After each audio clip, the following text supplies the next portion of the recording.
مردان سره تعلق لرونکي 23 کلن سایکلیسټ قامي چمپیون ثناء الله درې ځله د نړیوال مقابلو لپاره منتخب شوی ولې د غریبۍ د لاسه دغه مقابلو کې ګډون نه کړی شو. سنو پښتونخوا سره خبرو کې ثناء الله ویلي دي د 13 کالو راسې قامي چمپیون دی. د سایکلینګ قامي مقابلو کې 3 ګولډ میډلز په شمول 19 تمغې په خپل نوم کړي دي. زما ته ټوټلی 37 میډل دي په دې کې چې کوم دی 3 ګولډ میډلز دي نېشنل और 3 پیریډ ما د بار لپاره سلیکشن شو دی د 23 24 25 کې او د فاینانشلي د وجې زه د بار نه پاتې شوم.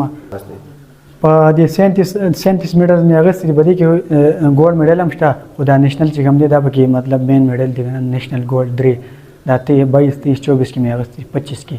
ثناء الله ویلي دي د 13 کالو نه سایکلینګ کوي، کچري حکومت ورسره مالی مرسته وکړي نو په نړیوال کچ د پاکستان نوم روښانه کولی شي.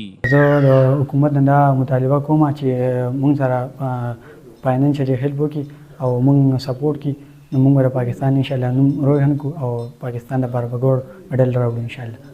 د شاعر مشرق ڈاکٹر علامہ محمد اقبال یو شعر دے نہیں ہے نا امید اقبال اپنی کشت ویرا سے ذرا نم ہو تو یہ مٹی بہت زرخیز ہے ساکی. بالکل د علامہ اقبال د سوچ مطابق د خیبر پختونخوا ځمکه هم ډیره زرخیزه ده، چرته چې د کرکټ نه واخلې تر د سایکلینګ پورې د هرې لوبې ښه لوبغاړي موجود دي، ولې پکار ده چې صوبایي حکومت یې زړه پورې مالی مرستې وکړي. سنو پختونخوا لپاره مردان نه ارشد علي خان.